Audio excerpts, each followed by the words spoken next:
Welcome everyone to the IWFM South West Region's first ever webinar, and we're really pleased to be here today. This is a brave new world for us, doing an online event. Our bread and butter has been face-to-face events, as some of you might know, and we are planning further events in 2022. So watch this space, and this is our kind of feeder event for our further things that we're planning. And today we've got Abby with us, who you'll see on video, and I suspect she's going to be waving in a second. To just there, she didn't know that was going to happen. The presentation that Abby's going to do, as you see, the title's there for you to read. It's running at about 30 minutes, and we've got time for questions afterwards. So what we'd like people to do is use the Q&A feature in Zoom, and then we can try and get through as many of those questions as possible at the end. So just give Abby a chance to run through what she's got to say, and then we'll bombard her with all of your interesting and wonderful questions at the end. So Abby, if you don't mind clicking through the first few slides that just kick us off, and then we'll let you take over and get everything together. So yeah, I've just done some introductions and the event timings. That's what the next 3 bullet points of Abby's talk and what it's going to cover. There's some pictures in case you can't see the video of what we are, who we are, and what we do. So I'm Richard Kibber, Deputy Chair of the South West Region for IWFM. I'll let Abby introduce herself. Thank you. I'm Abby. I'm the Carbon Action Manager at UE. I work in the Estates and Facilities Department with Rich. Yes, so I had a bit of inside information. I was able to get Abby to agree to this event by turning around and saying, can you do this event? UE have given up their time for Abby to help and deliver this for you. So I think it's over to you from here, Abby. It is, thank you. Oh, I don't know actually, is that, that's not my slide. People may want this number for their CPD hours. So there it is, and we can probably share that at the end in the chat with people if they miss it. Lovely. There we go. Okay, I will get started. I hope that you can all hear me okay. I'm not going to be keeping an eye on the chat, but I think other people in the team will be. So if there's any problems, please just post it in there and I'm sure someone will let me know. Thank you for asking me. I appreciate it. I'm, as I said, the Carbon Action Manager at UE, so my focus is all about climate change and carbon management.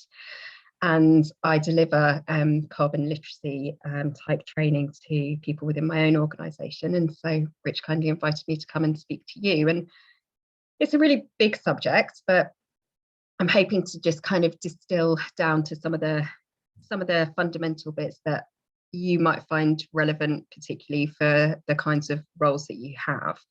So to begin with, I'm going to talk about what carbon what carbon is, what's the issue, if you like. Then I'll talk a little bit more about how estates and facilities departments are particularly relevant to this agenda. And then I'll talk about what you can actually do to take action. The first slide I've got here, I mean, hopefully you're quite familiar with this kind of information, but I just thought I'll give a bit of an overview of why do we talk about carbon, what is it, and what's the issue. So there's a natural carbon cycle that occurs across the Earth's atmosphere, and that essentially is all about carbon being stored in plants and underground and being released then through animals and people breathing, and we add to that carbon cycle with some human activities that we've done more recently. So that's a cycle that normally exists in a fairly stable balance of plants absorbing carbon dioxide and storing it underground, and then it being released through animals and respiration and other activities. But some of the things that we do now in modern life take carbon that was stored a long time ago from deep underground and release it. So that carbon would never have been part of the carbon cycle naturally, not anymore because it's so deep underground, but we dig it up in the form of oil and gas and coal, and we release it through generating power, driving vehicles, And so we've kind of added to the amount that's released, and the things that absorb carbon, like plants or the sea, can't absorb that level of carbon, so it builds up in the atmosphere. And we talk about carbon, but greenhouse gases are actually a number of different gases, but when we calculate them as a whole, we convert them all into carbon dioxide. So that's why we use it as a general term, despite the fact that there are other gases that are important too. There's methane, which comes from things like landfill sites and agriculture, and there's gases that come from things like air conditioning units, refrigerants that get released. So there's a variety, but yeah, we talk about carbon as a kind of general term for all of those. And they sit in the atmosphere and warm the planet, essentially. And that's it causes what was a stable cycle to become unstable. And that's why we talk about climate change, because it causes a kind of erratic nature to that cycle, which then results in extreme weather events and changes to our climate. So that's a really, really quick overview. And just to give you an idea of the change that's occurred, this is the last 800,000 years of carbon. Not been alive that long. I've not been recording it myself. It comes from ice cores in the ground. And I have to admit, when I first looked at this, I thought, oh God, it looks like I'm showing you a COVID pattern, but it's not. So what you can see is at the very end, it suddenly is spiking. And that's modern day, if you like, from the Industrial Revolution onwards. The level of carbon in the atmosphere has increased massively, exponentially. And that's what we're dealing with now, the effect of that on the planet. So the next slide just shows you a slightly smaller time scale from 1750 to 2019. And you can see that that curve really, really goes up quite rapidly, particularly towards the latter half of the previous century. So you can really see the change that has occurred. And I think what's important to note is that it stays there. I think sometimes that's an element that people forget, because when things go up into the air, you kind of think of them escaping maybe out into space or something like that, but that doesn't happen.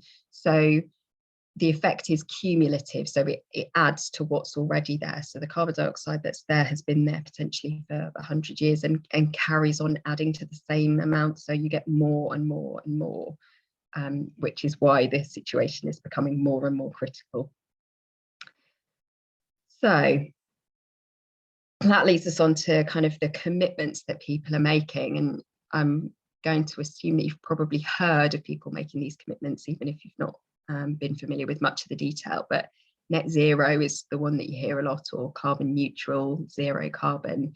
These kinds of commitments are being made because lots of organisations, businesses, countries recognise there's a need to rapidly decrease the amount of emissions that we're producing. And the scientific guidance is suggesting that we need to do that really quite quickly, and to a large extent bring it kind of down to as close to zero as we can get it. So UE has a commitment like this. We have committed to be net zero in our carbon emissions by 2030. So lots of other organisations have got similar commitments. The UK as a nation has a commitment to be net zero by 2050. So that's how everyone is kind of focusing their attention, if you like, on this idea of getting our emissions down as low as possible. And the reason it's called net zero rather than just zero is because there's this idea that you might get down to a certain level.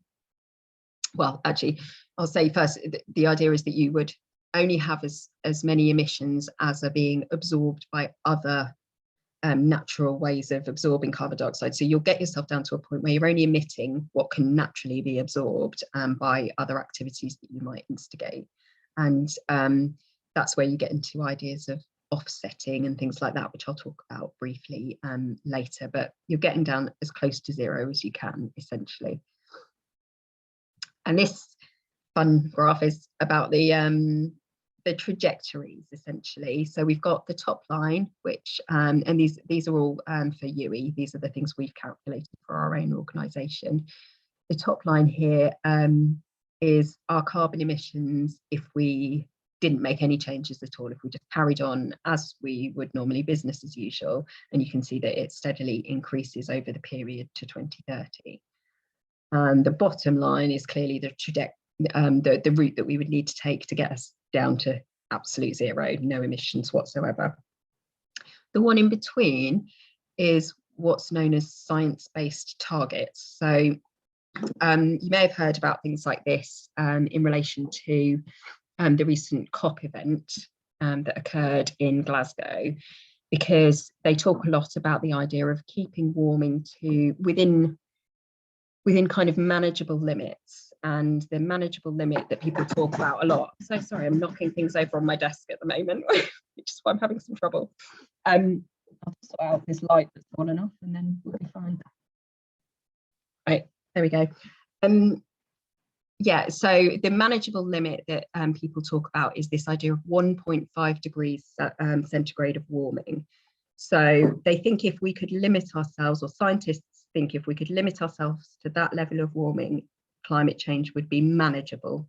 But if it goes much above that, we might start to struggle to manage the effects. So the extreme weather events that would affect things like our ability to grow enough food for everyone would become difficult, and affecting our business activities and the way we live, it could become really difficult to manage that across the world. So this 1.5 degree target is where we think we need to keep to be kind of safe and secure. So at the very least, we need to stay on that trajectory, that route down to emissions that would keep us kind of in line with what we think would be that level of warming. Ideally, we want to get obviously to the complete zero line below, but we shall see. So what part do we play? When I say we, I mean estates and facilities professionals, because you know we all have a role in climate change, but it's nice to know kind of where you think your job or the things that you do might contribute, and how you can contribute to the change. So I'm going to just talk to you then about where our emissions lie. So when we're talking about carbon emissions and greenhouse gas emissions, we divide them into these scopes. Scope 1 and 2 is emissions that are directly related to your business activity.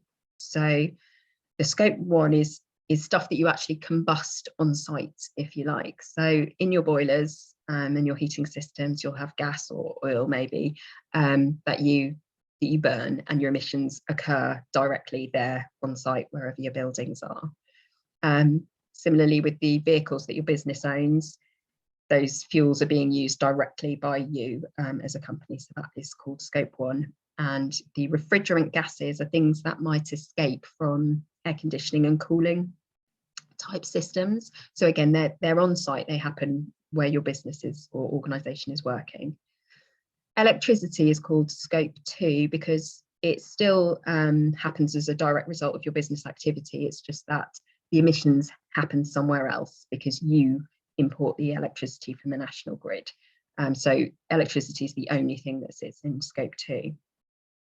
But what people are a bit less aware of are what we call scope 3, and maybe you'll be a bit less familiar with this, but everything that falls into scope 3 relates to the consumer activity, if you like, of an organisation. So everything you buy and the construction and maintenance and refurbishment that happens as a result of what you're doing as an organisation, the waste that you produce, the business travel that you organise for employees, the commuting to and from work, and actually the emissions that occur now, which is even more relevant now for home working.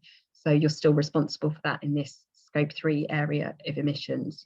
You're required, if you're doing a carbon footprint of this type, to count those emissions too.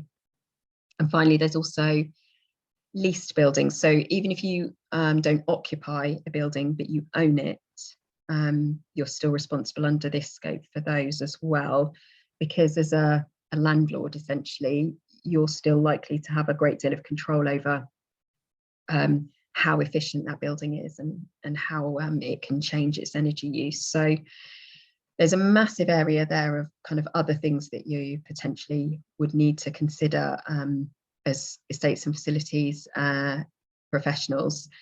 So it's not just what's consumed by the buildings and what comes out of the vehicles that are owned by an organisation.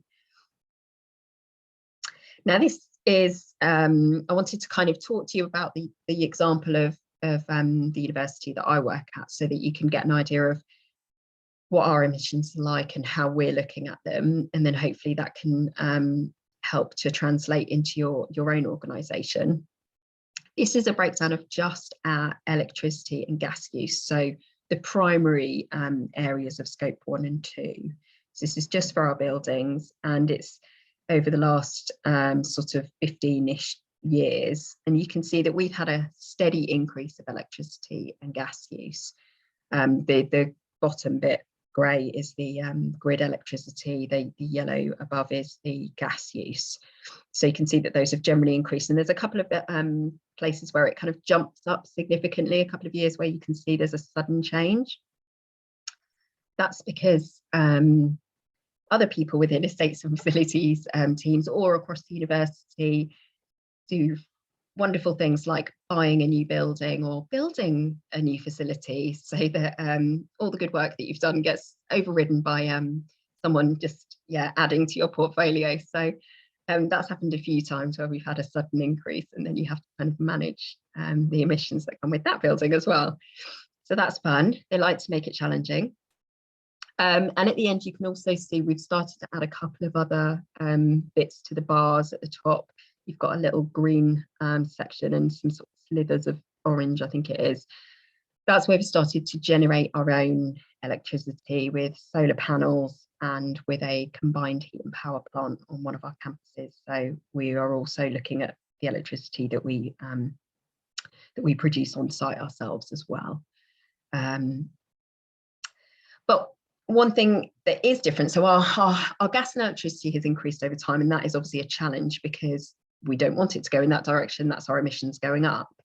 But this graph shows you that what we have managed to achieve is less energy use per metre squared of building. So even though we've increased in size, we've managed to reduce the intensity of the energy use. So this is the same time period being shown, but it's showing you how much energy is used per square metre of building. And we've had quite a good trajectory of going downwards on this, which is great, because that's ultimately what we need to do. If we can use less energy per metre squared, then we know we're heading in the right direction. So that's what we continue to work hard on to try and make sure we stay on track. But as I said, that was just scope 1 and 2 that I was really talking about there. And what I'm showing you here is that scope 1 and 2 for us only makes up 10% of our total carbon footprint. Everything else falls into scope 3. So this idea of what we purchase, what we produce in terms of waste. 90% of our emissions come from that area of our activity. So while we can think about tackling our electricity and gas use from our buildings, we absolutely cannot just focus on that area. We also have to think about everything we buy, all the travel that we do, including the commuting and things like that, all the waste that we produce, and all of the kind of projects that we do in terms of refurbishing buildings, constructing new areas of buildings, and maintenance as well. So most of our emissions fall within that scope, and that's the kind of slightly more difficult area to measure and understand, but it's fundamental. If you want to kind of go on a journey to net zero, you have to get on top of this scope 3 element.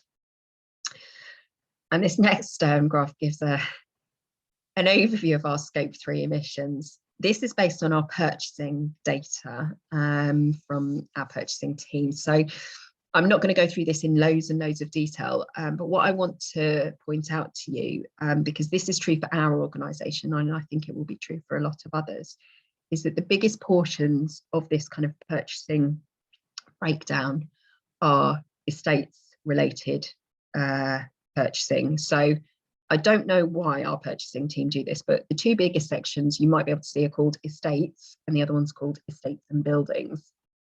I don't know why we're divided into two different groups like that. I'm not quite sure what the difference is, but regardless, almost 50% of this pie chart is essentially direct purchasing for estates and facilities teams in the work that we do. So my point is that it's quite clear that our teams are really fundamental, not only to the scope 1 and 2 emissions, to the gas and electricity use and how that's used within buildings, we're also really fundamental to the scope 3 emissions, because we have the biggest kind of purchasing component of our organisation. And one other significant section of this is professional services. And that again comes mostly from estates and facilities teams purchasing in the services of consultants and architects and those kinds of things. So we just know that our activity within the organisation is really significant in terms of the overall carbon footprint of the university. And while I don't know the detail of your own organisations, it's highly likely that you will have a similar balance. It's certainly true that other organisations that I'm aware of where we talk to them about their own emissions, they have a similar split between their scope 1 and 2 and their scope 3. Normally scope 3 accounts for sort of somewhere between 80 to 90% of their emissions. So this idea of getting on top of what you're buying and how much you're buying and what happens to it after you've used it is a really fundamental part to reducing emissions. So what can we do? Now that I've put all the weight on your shoulders of the responsibility for all the emissions of your organisation, yeah, what can you do about it? Well, so I'll kind of give some ideas of the types of things that we're doing. It's not an exhaustive list, but just some of the kind of key things that I think are really important in this field. And the first one is to measure and monitor. I know this always comes up when you talk about what can you do, but it's true. There's no point in trying to change something if you don't even know kind of what's there in the first place. So maybe you've already got a carbon footprint for your organisation. Maybe you've only got the scope 1 and 2 and you need to do the scope 3. We certainly need to do a lot more work on our scope 3. We don't fully understand the kind of breakdown of it yet. We're just kind of starting to, but you know, it's a good starting point and we're going to keep delving into it to see if we can understand it better. Maybe estates and facilities mostly spend their money on concrete and we just need to focus on concrete. You know, that's the kind of thing we want to find out so that we can target our action accordingly. The measuring and monitoring is incredibly important, and we've installed some energy management software recently. We had some before, but we've installed some new stuff fairly recently, last 18 months or so, which is helping us to track what's happening with our scope 1 and 2. So our gas and electricity use primarily. We do track water as well. So this is just an example of a dashboard that we have set up. So a kind of page that gives you a bit of an overview. This one is for electricity. It's the total electricity that's being used for UE. And it shows you with the first of the bars, the blue bars, actual electricity use in terms of carbon emissions. And then the one next to it is kind of the target that we needed to be below each month. And you can see that we're generally below that target, which is good. It means we're kind of keeping to the 10% reduction that we needed for that year. And that's what the lines represent as well. They're just showing the cumulative amount of electricity that is used. And the lower line is our actual use. So we know for that last year just gone, our last academic year, we managed to keep below the target. So that was great, but this dashboard just gives us a really good ability to check in on a monthly basis and say, okay, how are we doing? Are we keeping on track? And if not, we can then start to delve into what the problem might be. This is another area that we use it for. It's another example of a dashboard, and we use it for identifying waste. So if something is suddenly being wasteful, we can take action on it quite quickly. This is a water one. These are for some accommodation blocks that we have on campus. And this is over a week period. So we get information every half an hour on the water use, same with gas and electricity use. So we get these kind of profiles then showing us what the consumption is like over the days.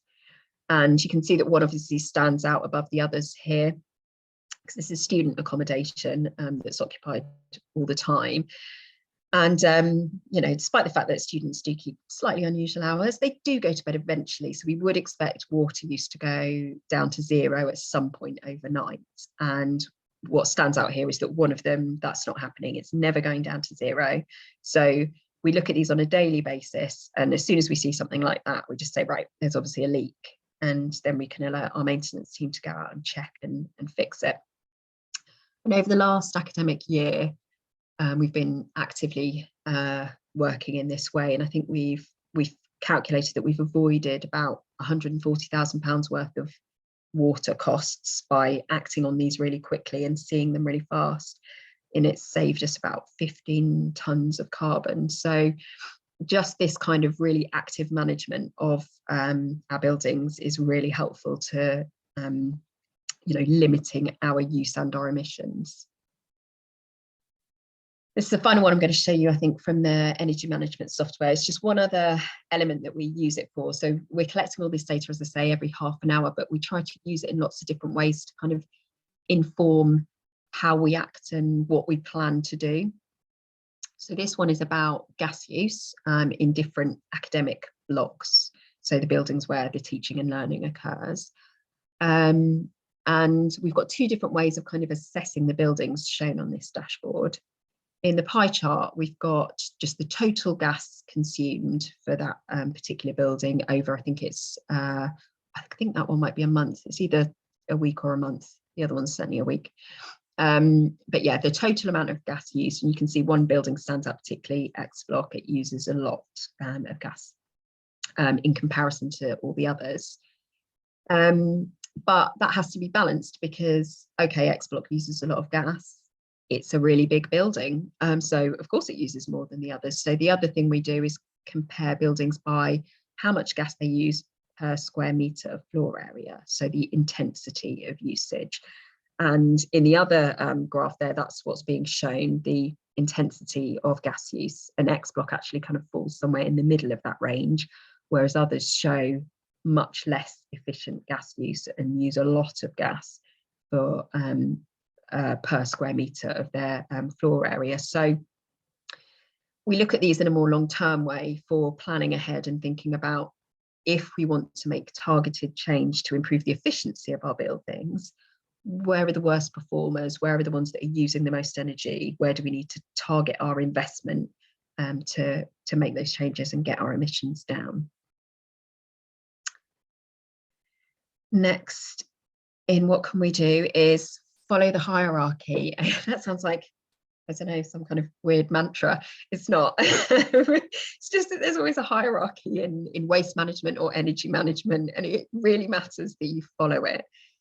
And it's essentially the same, and it's common sense mostly, but sometimes people forget and just kind of think, well, I've got all these emissions, so I'll just buy or install loads of renewable energy to kind of stop, you know, burning gas or taking electricity from the grid. But if you do that kind of first, you could have masses of energy use that you've got to try and cover through renewable alternatives. Whereas if you try to reduce your overall consumption first, then the amount that you'll have to invest and install renewables for will be much less. And it's the same, obviously, if you're thinking about waste or purchasing. If you kind of reduce the amount that you're sort of bringing in or having to deal with in the first place, then your emissions are already reduced, and then you're just looking at kind of the remainder that you then have to deal with. So this is specifically looking at energy use, and it's saying that you need to try and avoid in the first place. So kind of stop using it if you possibly can, reduce it by becoming more efficient, and then ultimately replace the source of your energy. So, you know, switching to low or zero carbon alternatives like renewable sources to get rid of those kind of remaining energy needs that you have. And then beyond that, you have this idea of offsetting. I want to try and steer as clear as I can from this, because this is very much something that you really should only be thinking about at the very end of a journey of carbon management. Offsetting is a bit of a murky world, to be honest, at the moment. It's really new. It's not well understood. It's not regulated that, sort of centrally or anything like that. So certainly from the investigations that we've done, we feel that we need to focus on managing our energy, managing our waste, managing our purchasing, and reducing all of the emissions from those things as much as we can first. And then towards the end of the kind of the next 8 years, if you like, we might start to think about what we could do to offset some of the remaining emissions, which might mean trying to think about restoring natural habitats to try and absorb carbon dioxide where we can't kind of stop emitting some. But as I say, it feels like that is very much at the end of a journey. It's not something really that we're going to be thinking about now. So I just thought I would give you some examples of the kinds of things that we're doing to kind of follow that hierarchy. So to avoid, we've got a standard that we're setting for another new building that we're having, because they really do like to make it as challenging as possible. So we've got an accommodation building that's just started construction of, but because of this net zero target that we've got, it was agreed that it would be built to this passive house standard, which is a really high standard of efficiency. So essentially, it's so insulated and so airtight that you need almost no heating for the building. It just stays warm enough with the people that are in the building and the sun coming in through the windows. So that's a very exciting project, and it's nice that it's been taken on board that even though we might need new buildings sometimes, we can't just keep building them to kind of the average standard. We need to go much further in making sure that they're not going to produce massive amounts of emissions.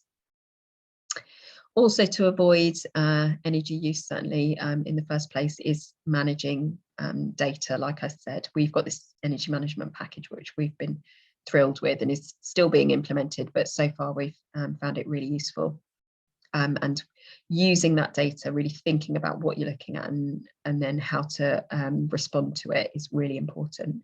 And that goes hand in hand with the next on the list there, optimizing the BMS, so the building management system. I work very closely with our BMS manager. I regularly check the energy management software, and when I see things that are unusual, particularly in the heating, I go straight over to the BMS manager and say what's going on. And quite often it can be something really quite small that's happened. A sensor might have failed somewhere and it's completely thrown an entire heating system out of its normal schedule. And it's the kind of thing that would be hard to pick up without having this really good coverage of gas use and just knowing what's happening all the time. So yeah, we work really hard to use the data as much as we can. To reduce, so that's about the efficiency improvements. So we've got a fabric improvement program that's been approved.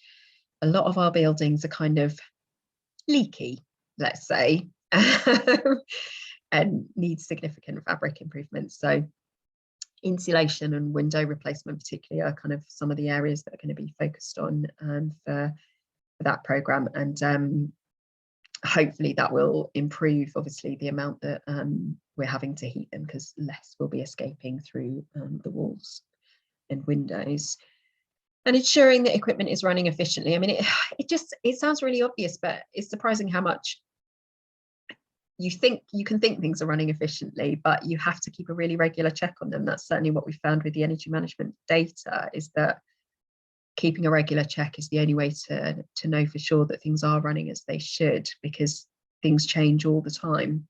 So yeah, regular servicing is really important to make sure things are running efficiently. Air conditioning units and heating plants and ventilation, regular servicing keeps them running much more efficiently. So all of those kinds of elements need to be considered to make sure you're getting the best out of your equipment. And then finally, to the replace element. So we've recently started a study with a consultancy organisation who are putting together a decarbonisation plan for us. So this is essentially because the vast majority of our heating runs on gas, and we know that we can't use gas anymore. There's no way of making gas zero carbon, so we know we've got to switch to some kind of alternative. So they are putting together that plan for us. As I said, we've got a combined heat and power plant that runs on gas at the moment, and it feeds a district heat network. So it feeds out heat and electricity to other buildings on the campus. So we need to make that whole system zero carbon. So we'll be looking at other sources of heat, from waste sources, maybe from underground. It's not clear yet, but that'll come out in that decarbonisation plan. We know we'll have to remove all our other gas boilers as well, and we'll have to replace them with other systems, possibly ground source heat pumps, air source heat pumps. Those kinds of technologies might provide a solution. And we're going to try and continue to increase the amount of electricity we generate on site. So our CHP plant, it obviously produces some already, and we also have solar panels across all of our campuses, but we hope to increase our capacity for that as well. So we're hoping to install solar panels in other places as well, possibly on a solar farm, a piece of land that we own, where we might be able to set up a solar farm. So that's our kind of replace element that we're doing. But all of these are kind of happening in order, if you like, as much as we possibly can, starting with the avoid and then following through the hierarchy. And then the final thing that I wanted to put on the what can we do is to share, which sounds very touchy-feely. And but you know, we've got all this weight of responsibility on our shoulders, and I really think that we need to share it out a bit, because it's a lot. And that's my point, is that there's no way that a net zero carbon target or anything like that can be achieved by you know, one or two individuals. There's 4 people in the energy team where I work, and we're definitely not going to manage to do net zero for UE. We have to push out the information, almost push out our knowledge and share our expertise, and try and work with other people to find the solutions. So this is just one example. It's from the energy management software again. You can probably tell that's something I work on a lot. But it is something that we use to share information, because these this particular bit of a dashboard comes from something that is for our Centre for Sport building. So it's the kind of sports facility for most of the students. And we set up a dashboard just for them, so that they could see their own data, see their own energy use for their site, their own water use, and they can see how it's changing over time. And we want to try and empower them to kind of take hold of that and say, okay, so this is what's happening, and this is what's changed, and what do we want to do about it? How could we make it better? It doesn't mean that we won't, you know, we're not going to kind of necessarily leave them on their own, but it enables them to just start to understand it better and start to think about how they might like to change it. So sharing the information in the first place is key.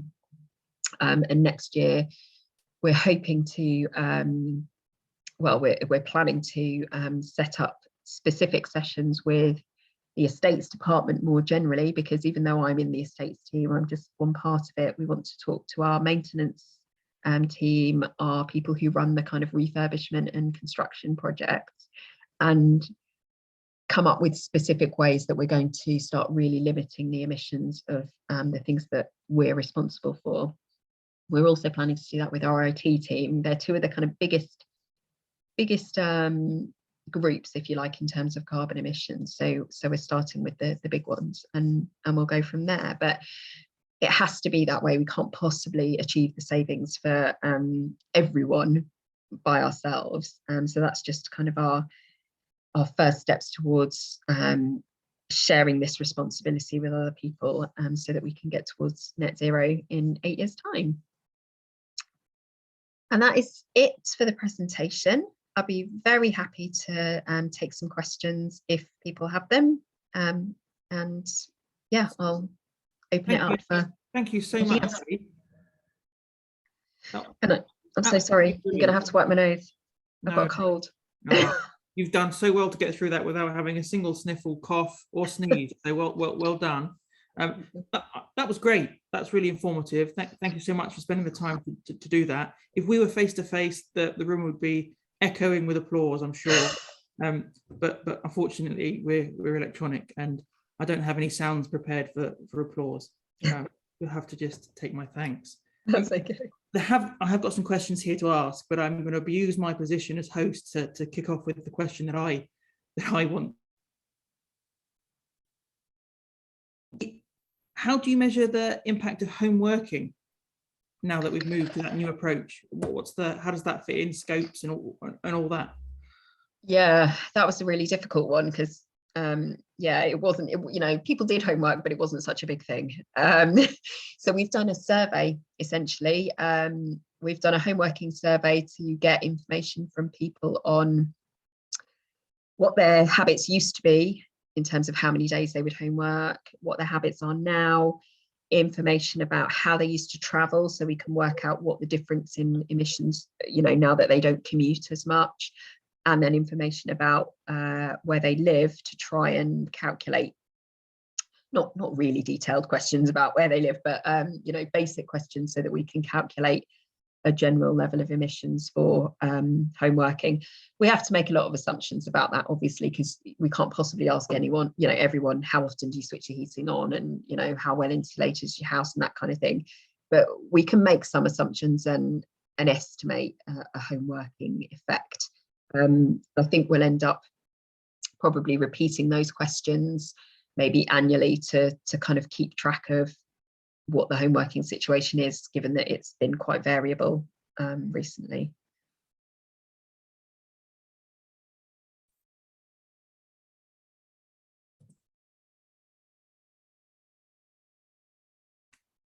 Am I frozen? No, I was right back. Okay. Did you even hear the answer? I heard 3/4 of it, and I liked where you went with it, and I'm sure the other 45 people in the meeting liked it as well. I've got some other questions that I need to ask. There was a question here about scope 3. I think it's scope 3, but you'll have to confirm. Product sold, where does that deal with carbon and reporting? Products sold, was that? Yes. Okay, so if you're like the manufacturer of products, I assume that question is asking. Yeah. So most of that's going to fall within your scope 1 and 2 if you're actually producing whatever it is yourselves in your own facilities. If you're not, then you will need for your scope 3 to have information from the providers of whatever, whether it's the raw materials or the finished product, if you like. You'll need them to provide a carbon footprint to you. And that's one of the biggest elements as well of scope 3 that's quite tricky, but also, so scope 3 is essentially someone else's scope 1 and 2. That's how we describe it. They're someone else's direct emissions, and you're kind of asking for information on them. And one of the biggest things that you can do in your scope 3 area is to start putting into your contract requirements for data, requirements for targets, if you're wanting to go a bit further. But that kind of that stipulation that you need that information and you expect them to provide it to you as a matter of course, and more people are requiring that kind of thing. So even though it might sound a bit kind of like too much to ask, I think a lot of people actually are starting to get on top of their emissions, at least their knowledge of their emissions, and so they will be putting that kind of thing together. And the more we ask for it, the more companies will get used to it and do it as a matter of course. And so yeah, it could be your scope 1 and 2, as I say, if you're making it yourself, or it could be scope 3 emissions. The way all of that scope 3 for us at the moment is calculated is a very simplistic process of essentially pounds spent multiplied by a carbon factor. So it's not good enough as far as we're concerned in terms of the quality of the information. We'd like to drill down into the detail and calculate it in a better way. And I bet I bet that's quite common. You've got a data set that you're like, we can do better, but if you don't start measuring, how can you Exactly. on a road journey to improving? So that's quite a good message, really. Exactly. And we certainly didn't know before we did that calculation that estates and facilities were such a big contributor. So even just finding out that was a massive kind of step forward to then thinking, okay, well, here's where we need to focus our attention.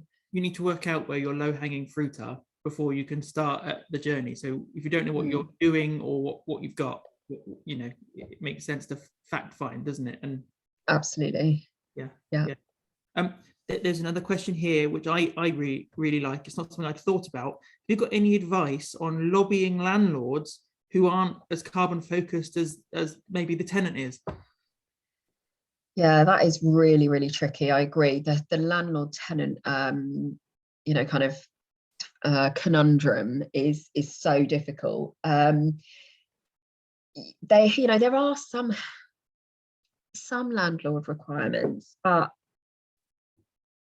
you know what, it is a real problem. If they were having to re-tenant the space, then there's more potential for there to be kind of a lever for change. But if you're just staying in the same space, then it can be hard because they don't have to, you know, potentially show their energy rating and up it for you. Yeah, I think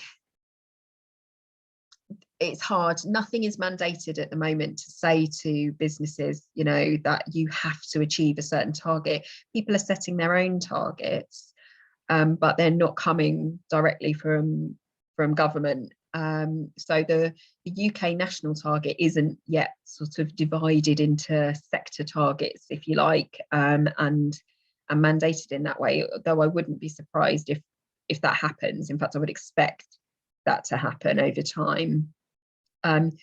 You are, you know, really stuck in kind of appealing to their green credentials, to, you know, to kind of publicizing the fact that they're not a green landlord potentially. But no, unfortunately, your levers of change are really, really limited. So that watch this space for the government to do something, I guess. That's kind of one of the potentially move, and that upheaval of change might be the cost that you're willing to spend to do the right thing morally, I guess. The next question in the list, it's not in any particular order. Is there any benchmarks for electric gas consumption per square meter? Yeah, there are published benchmarks from CIBSE, certainly, that you can get a hold of. I mean, they actually, if your buildings happen to get display energy certificates every year, that uses that benchmarking system where you get a building rated from like A to D. But yes, I can't remember off the top of my head what the document is called. I can find it and send out the details later. But yeah, there are benchmarks, and they're broken down by sector. So if you're a particular, you know, like there's a university one, there are office-based ones. They break them down according to sort of the type of use of building. So yes, you can use those to judge whether your building is poor or good or average, essentially. Yeah. Thanks. That's a good answer. The next one here is, so as I think this has come from someone who's quite keen on this topic, as facilities managers, HVAC is a part of what we look after. Are there any stats on the effect F-gas has on greenhouse gas levels compared to other industries? Sorry, can you repeat that one again? Yeah, of course. As facilities managers, HVAC is a part of what we look after. Are there any stats on the effect F-gas has on greenhouse gas levels compared to any other industry? That's interesting. I don't. The honest answer is I don't know, but I do know that those particular gases, while they're not produced in massive volume, are very potent, if you like, in their effect for greenhouse gases, and they're often forgotten about as well. People don't record them accurately. So I'm afraid I don't know. There might be stats on, yeah, sort of sector by sector, but I'm not sure. It would be really interesting, and I did watch a presentation only the other day actually talking about different heating systems, which included things like air source heat pumps and things that would have a refrigerant gas element to them. And it was interesting that where you had systems where those kinds of gases were included, it had a really big impact on the embodied carbon of those particular heating systems, and they kind of come out poorly because a refrigerant gas is, as I say, such a potent greenhouse gas. So yeah, I'm sorry, I honestly don't know the answer to that one. Might need a bit more research. But that is it. This is fresh and new for a lot of us. So that some of this is a case of having to research. So I think that's a fair answer. This one here is probably what you expected. So I reckon you've got a good answer for this.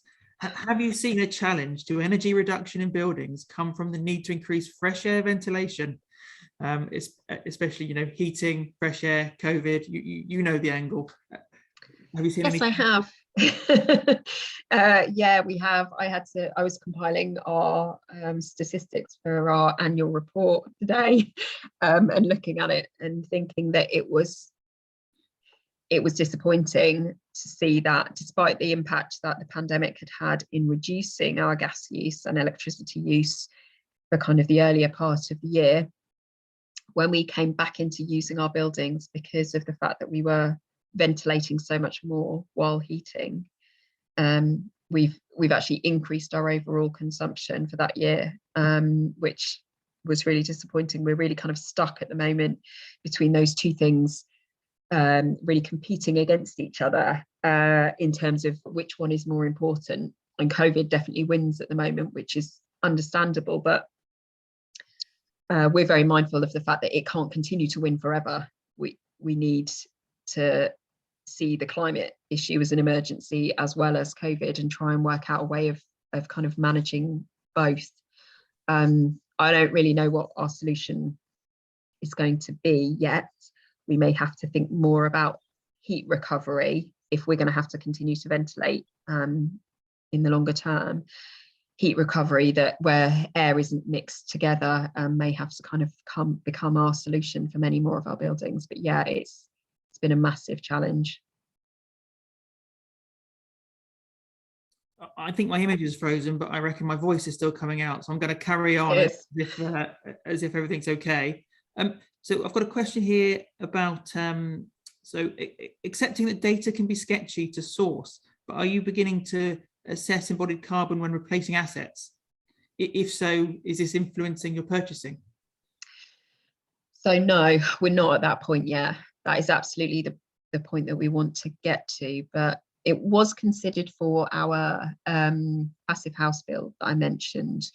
We talked about whether we would include scope 3 emissions as well as scope 1 and 2 for that project and try and get all of them to be net zero.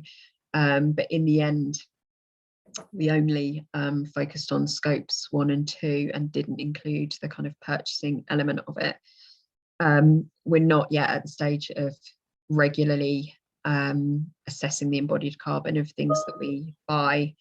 That's definitely where we want and need to get to, and that'll be the work. We already have a kind of scope 3 working group, and we have our purchasing manager who is on that particular group, who's already started to incorporate some kind of standards that they want in the kind of contract information that goes out. But no, we're not at the embodied carbon stage yet. It's a great segue into the next question, because you've kind of guessed what the next question is going to be about, and it's about the passive house. Is there any further detail you could share on what you've done to specify things like construction materials, or maybe the method, or some of the systems in that construction? Is there anything you can share on that?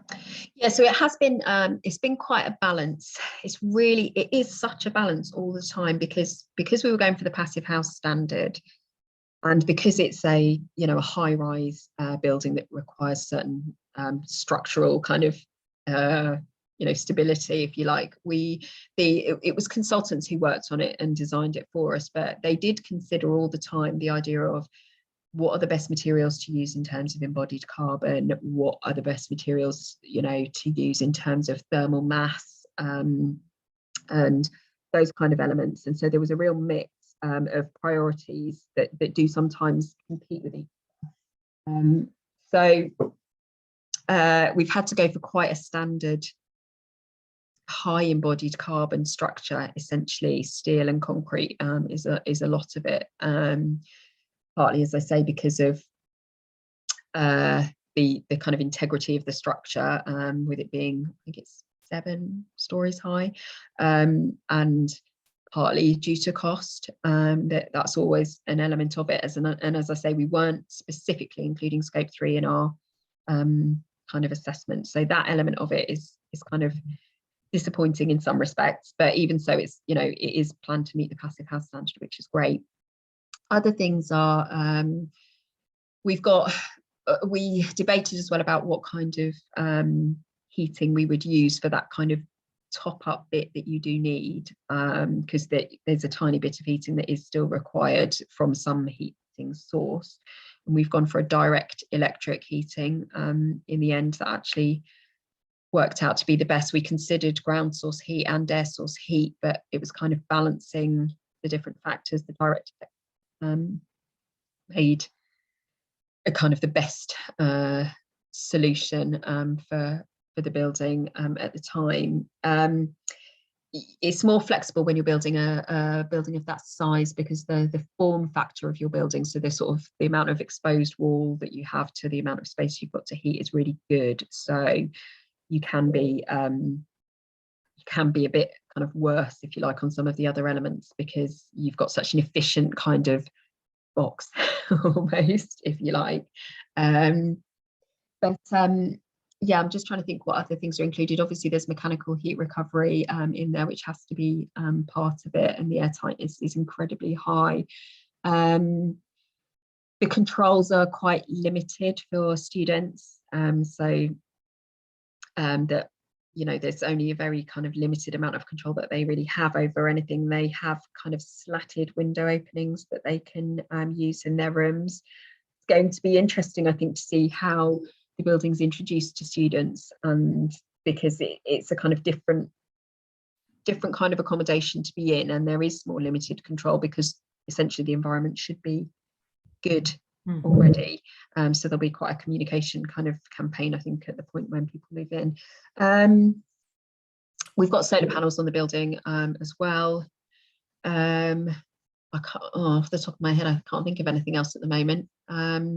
But we have published, I think, on our website as well, information about it. So if you do want to read up about it, we have kind of shared quite a bit about it already. You read my mind. That's exactly what I was going to say. I said I've been doing some clicking on the subject with it due back for asset reasons, and I thought, oh, there is extensive stuff out there in the passive house kind of groups and societies. There's some great press releases on it. That is our time. So we're at 1:30, and you've done great, Abby.